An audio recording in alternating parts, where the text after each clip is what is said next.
এছাড়া আর আপনি যদি মৃত ব্যক্তিকে জীবিত করে দেখাতে পারেন, তাহলে আমার কওমের লোকেরা আল্লাহ আপনার প্রতি ঈমান আনয়ন করবে। মেহেরবানি করে বলতে চাই, আপনি হলো আল্লাহ রাব্বুল আমিন মৃত ব্যক্তিদেরকে জীবিত করে দিয়ে দেন।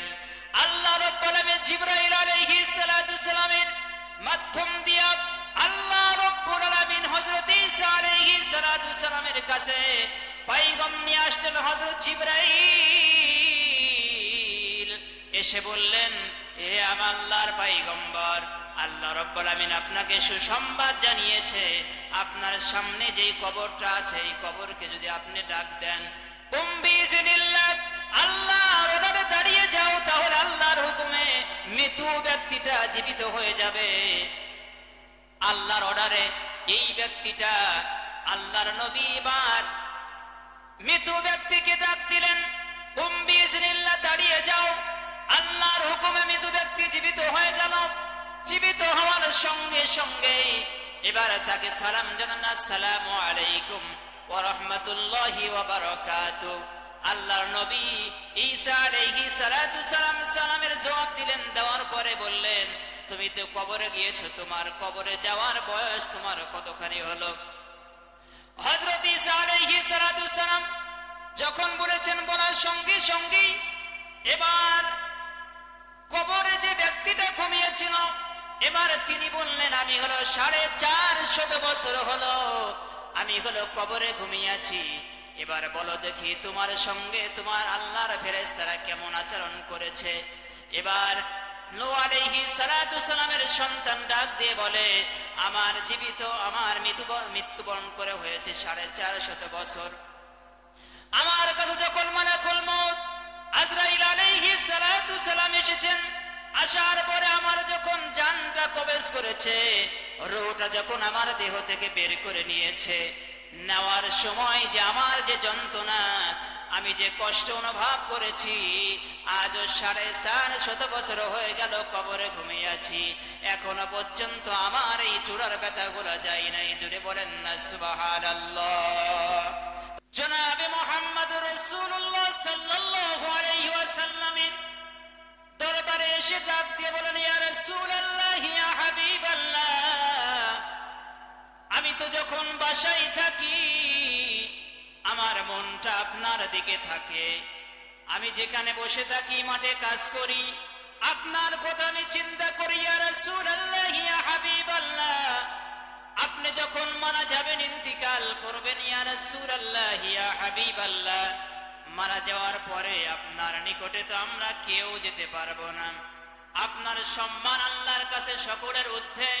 ইয়া রাসূলুল্লাহ, ইয়া হাবিবাল্লাহ, আমরা মেহেরবানি করে জানতে চাই, কেমনে করে আপনার কাছাকাছি আমরা হলো যেতে পারবো, আপনার কাছে আমরা হলো থাকতে পারবো।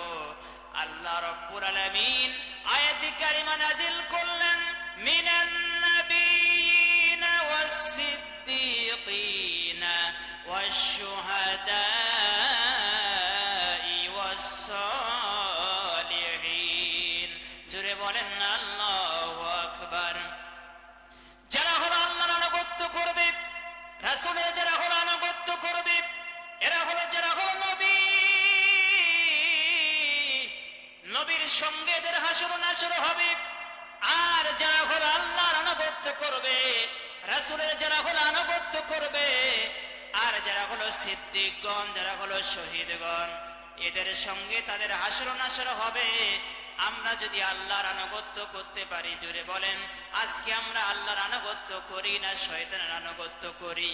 যিনি হলো বিশ্ব নবী, যে রহমাতুল লিল আলামিন, যিনি হলো ইন্তিকাল করেছেন দুনিয়া থেকে, চিরবিদায় নিয়ে চলে গিয়েছেন, তিনি হলো দুনিয়াতে নাই।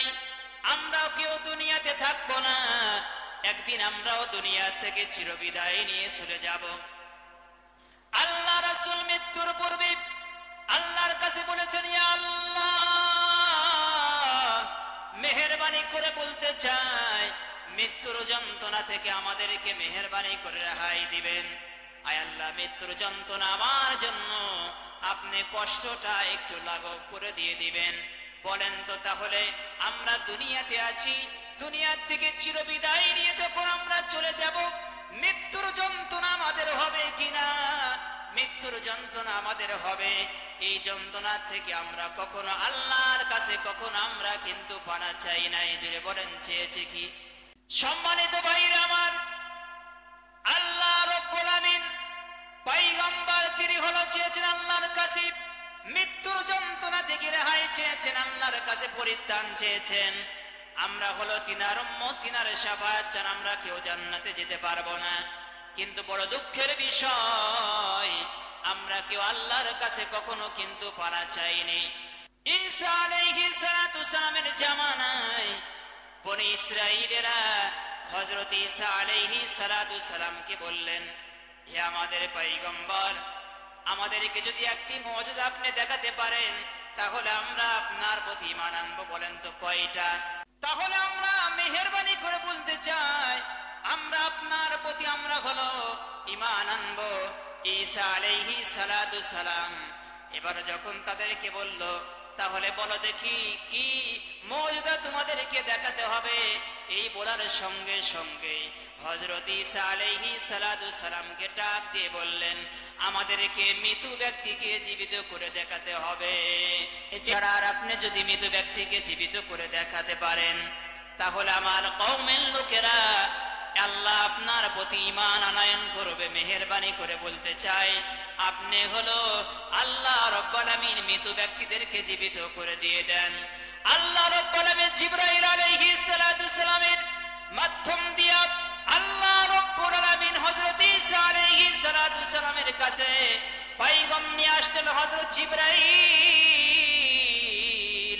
এসে বললেন, হে আমার আল্লাহর পয়গম্বর, আল্লাহ রাব্বুল আমিন আপনাকে সুসংবাদ জানিয়েছে, আপনার সামনে যেই কবরটা আছে এই কবরকে যদি আপনি ডাক দেন, আল্লাহর অর্ডারে দাঁড়িয়ে যাও, তাহলে আল্লাহর হুকুমে মৃত ব্যক্তিটা জীবিত হয়ে যাবে।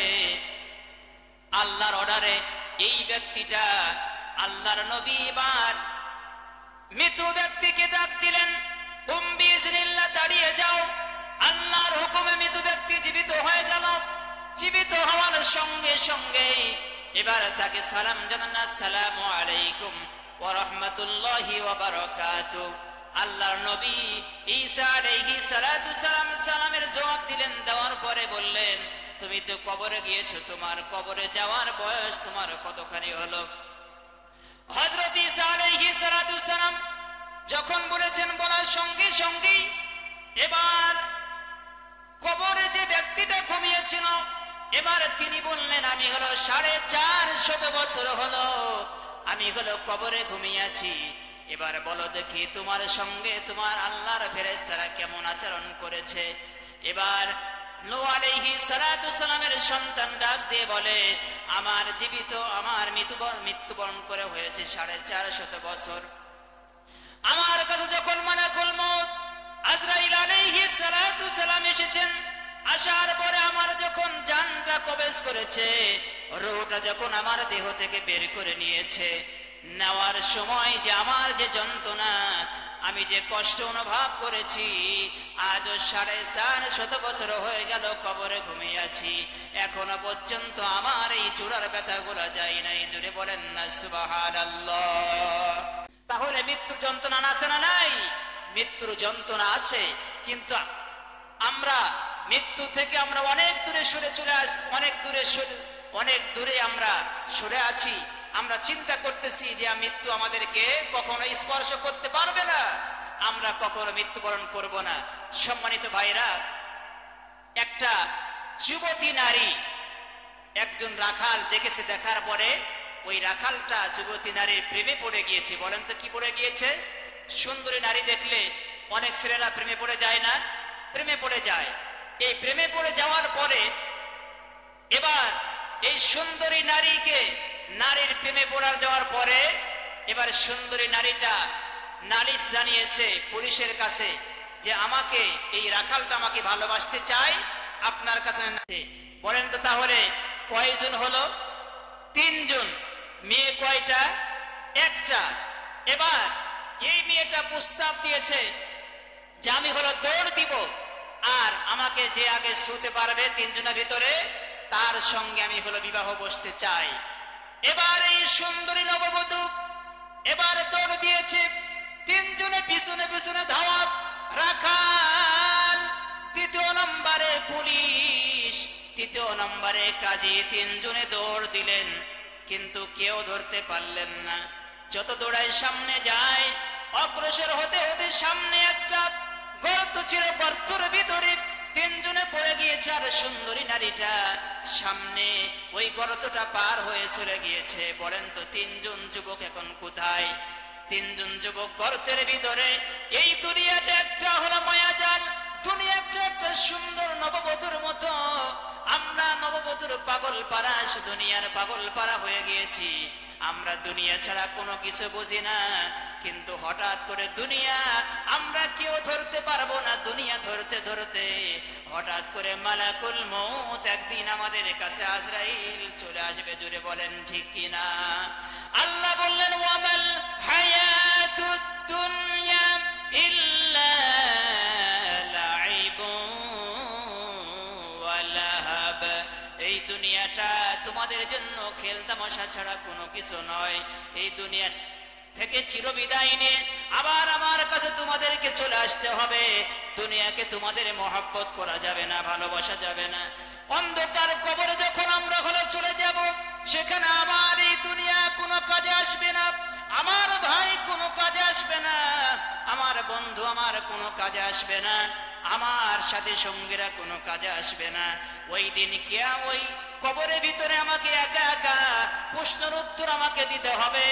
যেই কবরের ভিতরে আমাকে শান্তি আর আমার জন্য হতে পারে গজবের একটা হলো একটি জায়গা।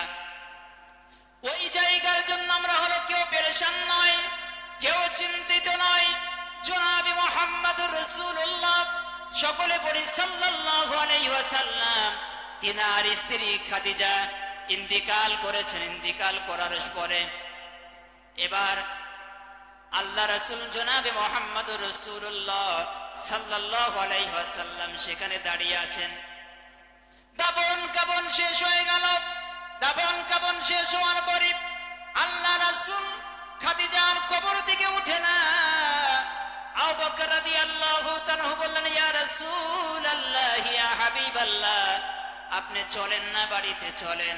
কিন্তু আল্লাহ রাসূল সেখান থেকে উঠতেছেন না। সেখানে আল্লাহ রাব্বুল আলামিনের কাছে ক্রন্দন করতেছেন। আবু বকর যত বলে, ইয়া রাসূলুল্লাহ, ইয়া হাবিবাল্লাহ, আপনি চলেন না, বাড়িতে যাই।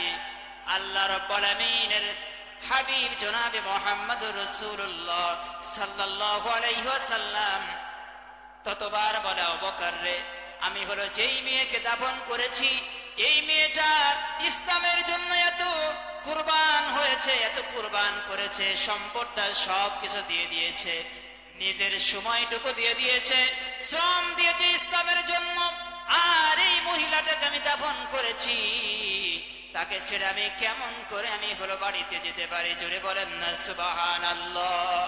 আল্লাহ রাসূল যত যেতে চাই না, আল্লাহ রাব্বুল আমিন জিবরাইলের মাধ্যম দিয়া আমার রাসূলের কাছে বার্তা নিয়ে আসলেন, যা যা জিবরাইল, আমার বন্ধুকে খবরটা দিয়ে দাও, আমার বন্ধুর যে স্ত্রী কবরে ঘুমিয়ে আছে, ফেরেশতার প্রশ্নের উত্তর যদি না দিতে পারি, আমি আল্লাহ রাব্বুল আলামিন তিনার পক্ষ থেকে আমি জবাবটা দিয়ে দিব। জোরে বলেন না সুবহানাল্লাহ।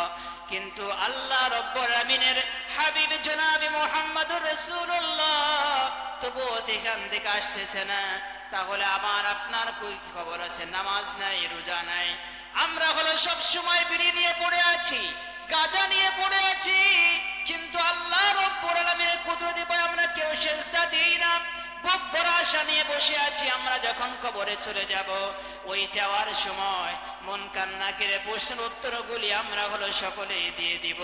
ও ভাইরা আমার, যেখানে আল্লাহ রব্বুল আলামিনের হাবিব তিনার স্ত্রী ইন্তিকাল করেছেন, তবুও তিনি হলো চিন্তিত।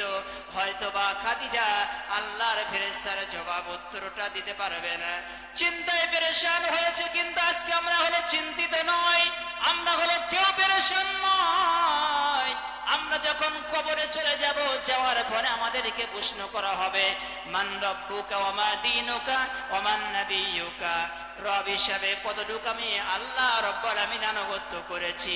সারাটা জীবন আল্লাহর আনুগত্য নাই, এরপরে দিন ইসলাম, ইসলাম আমাদের জীবনে নাই, আমাদের ব্যক্তিগত জীবনে ইসলাম নাই, আমাদের পারিবারিক জীবনে ইসলাম নাই, সামাজিক জীবনে ইসলাম নাই, আমাদের লেনদেনে ইসলাম নাই, রাষ্ট্রীয় ব্যবস্থা আমাদের ইসলাম নাই। জোরে বলেন ঠিক কিনা? আমাদের কোরআন কি কোনো জায়গায় আছে বলেন? কোরআন আজকে সবচাইতে অবহেলিত, সবচাইতে মাজলুম হচ্ছে আল্লাহর দ্বীন।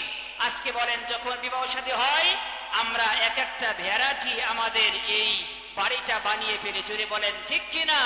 বিবাহ অনুষ্ঠান নয়, মনে হয় যে সেখানে ভেড়াটি অনুষ্ঠান হয়, আর আমরা আশা নিয়ে, বুক ভরা আশা নিয়ে বসে আছি, আমরা হলো মারা যাব। আর ইসলাম, দিন আর ইসলাম আমরা হলো ফেরেশতার উত্তরে বলতে পারবো। জোরে বলেন, এইটা ভাবা আমাদের কোনো, আমাদের মূর্খামি ছাড়া আমাদের এইটা হলো আমাদের ভাবা আর মূর্খামি ছাড়া আর কিছু নয়। সম্মানিত ভাইরা আমার, এরপরে মুহাম্মদুর রাসূলুল্লাহ আমাদেরকে ছবি দেখানো হবে। তিনার ছবি দেখিয়ে যদি আমরা বলতে পারি ইনি হচ্ছে আমাদের নেতা, ইনি হচ্ছে আমাদের রাসূল, রাসূলের আদর্শ অনুযায়ী আজকে আমরা জীবনটা গড়লাম না, কিন্তু আমরা কখনো রাসূলের এই সুপারিশ আমরা কেউ পেতে পারি না। সকলে কালেমা পড়ি লা ইলাহা ইল্লাল্লাহ, সকলে কালেমা পড়ি লা ইলাহা ইল্লাল্লাহ, লা ইলাহা ইল্লাল্লাহু মুহাম্মাদুর রাসূলুল্লাহ। সকলে পড়ি সাল্লাল্লাহু আলাইহি ওয়াসাল্লাম। দুনিয়া থেকে আমরা একদিন চলে যাব, দুনিয়া আল্লাহ রাব্বুল আমিন দুনিয়ার পরিসমাপ্তি একদিন ঘটাবেন। যিনি হলো আমাদের জানটা, রূহটা যিনি হলো কবজ করে নিচ্ছেন, তিনি একদিন চিরবিদায় নিবে, তিনার রূহ তিনাকে কবজ করতে হবে। আল্লাহ রাব্বুল আমিন বলবে, হে জিবরাইল, দুনিয়াতে যখন ধ্বংস করবেন আল্লাহ রাব্বুল আমিন, মানুষ বলে দুনিয়াতে আর কেউ আছে কি? এবার মালাকুল মউত ডাকতে বলবে, ইয়া আল্লাহ, কোনো মানুষ নাই, জিনদের রূহটা কবজ করে নিয়ে চলে আসো। জিনদের রূহটা যখন কবজ করা হয়ে যাবে, এবার মালাকুল মউত বললেন, মালাকুল মউতকে ডাক দিয়ে আল্লাহ রাব্বুল আমিন বললেন, যাও যাও ফেরেশতা কুলদেরকে তুমি রূহটা কবজ করে নিয়ে চলে আসো। ফেরেশতাদের রূহটা কবজ করা হয়ে যাবে। এরপর আল্লাহ বলবে, জিবরাইল, মালাকুল মউত কে বাকি আছে? মালাকুল মউত বলবে, ইয়া আল্লাহ, আমি বাকি আছি, মিকরাইল বাকি আছে, ইসরাফিল বাকি আছে, আর আমি হলো এরপরে জিবরাইল ছাড়া আর কেউ বাকি নাই। এবার আল্লাহ রাব্বুল আমিন ডাক দিয়ে বললেন, হে মালাকুল মউত, যাও ওই তিনজনের রূহটাও তুমি হলো কবজ করে নিয়ে চলে আসো। তিনজনের রূহটা যখন কবজ করা হয়ে যাবে, আল্লাহ রাব্বুল আমিন বলবে ডাক দিয়ে, হে মালাকুল মউত, সকলে নাই, কেউ নাই, এবার আছে বাকি কে বলো দেখি। এবার মালাকুল মউত কে বলা হবে। মালাকুল মউত বলবে, ইয়া আল্লাহ, আমি আর আপনি ছাড়া আর কেউ নাই, আপনার তো মরণ নাই, আপনি হলো মরণশীল, আপনি তো মরবেন না, আর আমি তো মরে যাব, আমি আপনার হলো একজন হলো মাখলুক। এবার মালাকুল মউতকে ডাক দিয়ে বললেন, হে মালাকুল মউত, তুমি মরে যাও। মালাকুল মউতকে যখন বলা হবে, মালাকুল মউত থরথর করে কাঁপতে শুরু করবে। এতদিন যাবত মানুষের রূহটা কবজ করেছে, কিন্তু আজকে তিনাকে ইন্তিকাল করতে হবে, নিজের জানটা নিজেকেই কবজ করতে হবে।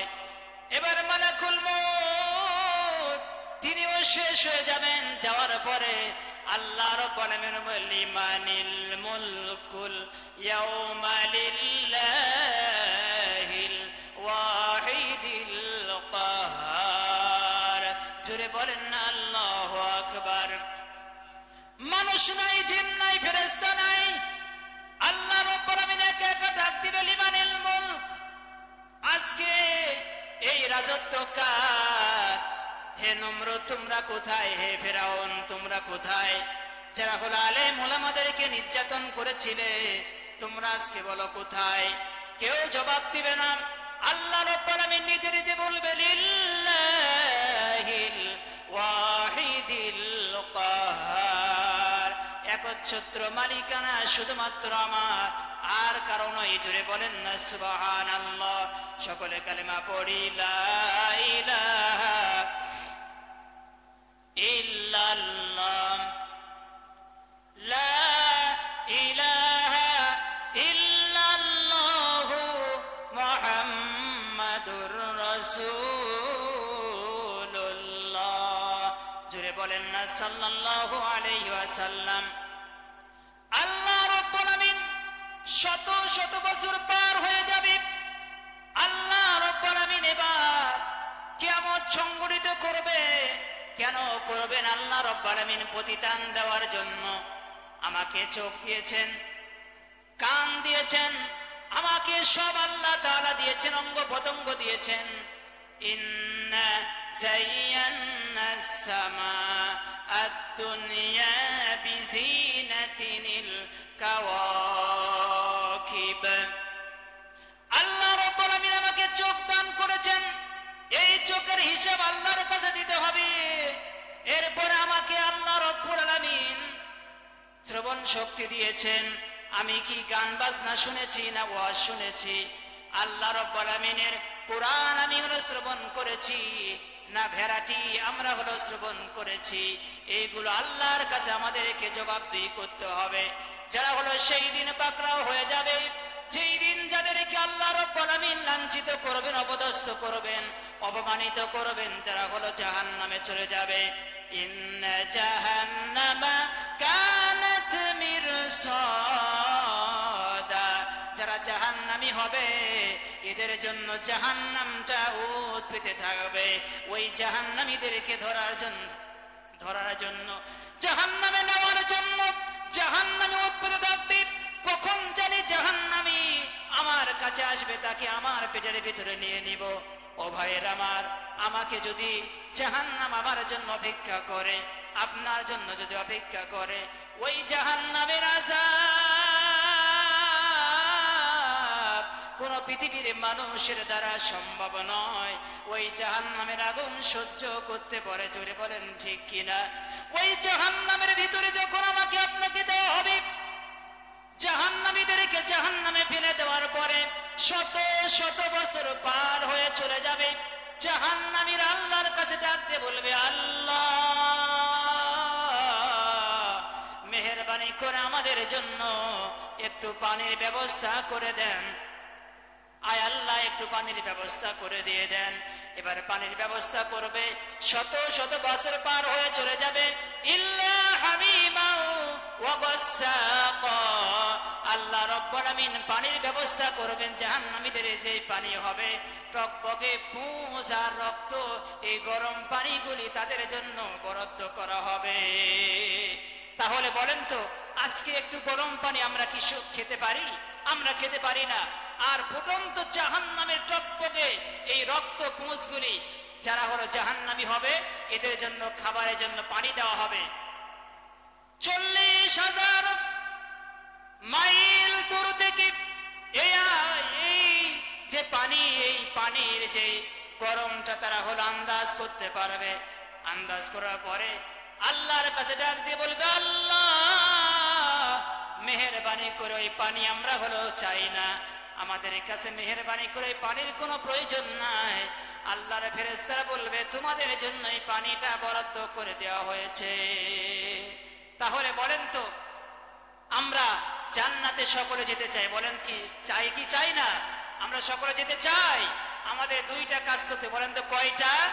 1 নম্বর ওয়াতিউল্লাহ, আল্লাহর আনুগত্য। 2 নম্বর ওয়াতিউর রাসূল, রাসূল সাল্লাল্লাহু আলাইহি ওয়াসাল্লামের আনুগত্য আমাদের করতে হবে।